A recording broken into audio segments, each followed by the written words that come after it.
I got it. I'm going to win. Good, buddy. If you great, carry on, buddy. Hey, what's up, man? Yes, sir.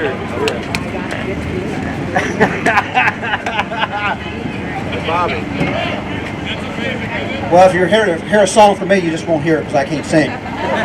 But thank you all for coming.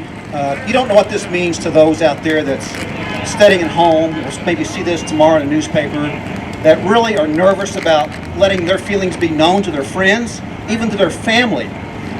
That's how divided this country has become. So my name's Jeff Ellington, and I used to be a local official here. You know, I worked as a county councilman for 8 years, and for 8 years I sat with the police department, the sheriff's department. I sat with the courts and the judges. We went through all their budgets, all the fire departments, especially Perry Clear Creek Township, on what they needed for funds.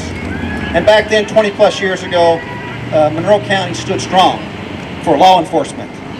And I'm here today to say that from the State House, we've got a record for being strong for police. We just gave state police 2 years ago a 20% raise. Amen. Solely needed. Amen. At a time when we had police officers moving to other communities, quitting the state police force. And we had citizens of Indiana had paid to train them and prepare them, put them on a pension plan, vet them medically, and then to have them move off from our community, our state, to someone who was offering more money. We said, no longer in Indiana will we have that. And I hope in the future, cities and towns pay attention. Come on. And the counties pay attention to that same issue. Amen. That police need to be funded properly. Yeah. Amen. They need to be thought of in a highly respectable way. Amen. And I can tell you from my experience as a kid growing up, you know, my parents, God rest my dad's soul, he died in 2016. When he died, he'd been sober for 30 years. But before that, he had a drinking problem.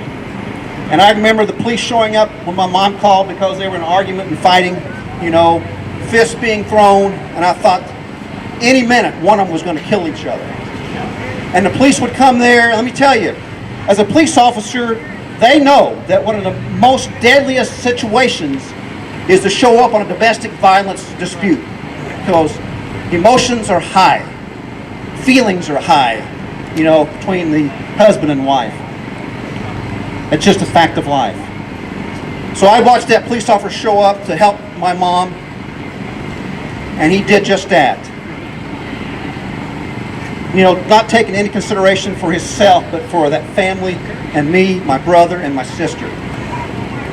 As my dad was walked away in handcuffs, the tide turned because my mom joined my dad because she did not want to see my dad go to jail.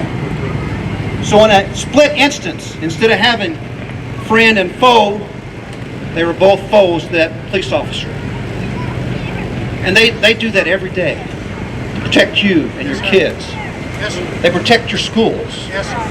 And they need the salary for that choice of life, because that's what it is, a choice of life, to protect and defend. And I can tell you, as a firefighter here for 28 years, and as a county councilman, now as a state representative, I've got experiences working hand in hand with town councils, town police officers, city, county, state, and the feds. You know, not every profession is everybody perfect. Not every profession, not every plumber, not every physician, because they have deaths on the table. And for me, I look back at an experience I had with my brother about 20 years ago. He had a mental condition. He checked himself in at the Bloomington hospital. He went there for help.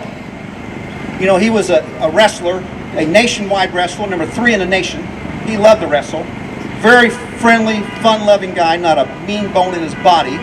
But when he went there, his mind just wasn't right.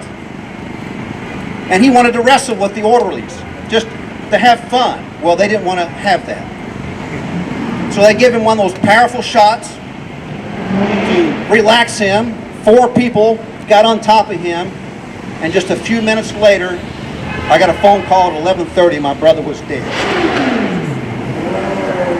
But you know, me and my family, we didn't look at the hospital or look at the physicians or the nurses and blame them because accidents happen. And when you're out there defending us and protecting us, accidents will happen. I didn't want to defund the hospital. I didn't want to defund a physician or a nurse or an orderly. They were just doing their job. Amen. As a firefighter, policemen here in this community have showed up before we get to a scene.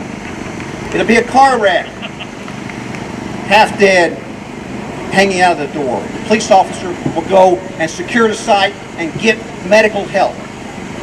When a police officer shows up to a fire call, because the fire trucks takes a few extra minutes because the police are out in our community protecting and serving, they get there sooner than we do. And I've seen firsthand a police officer go into a burning building that no sane person would do, like a firefighter, and pull people out. And actually, as they got them out to the parking lot, the police officer had their flesh embedded on their hands. But yet they were able to save that life, and that's what they do. They work for us. So I'm here today just to say, one, I want to thank the Monroe County Council. At least a couple of years ago, they did fund the Sheriff's Department by 10 more employees just a few years ago. So we need to make sure that you do what it takes, not just say, hey, I support the police, but you need to go out and help whoever believes in that philosophy. I don't care if they're Democrats or Republicans or independents or nothing. They need your help to get elected, to be a voice at the city council, at the county council, at the state level, and at the federal level, that we support our police. They work for us. God bless their family, and we love each and every one of you. Thank you for the time. Appreciate it.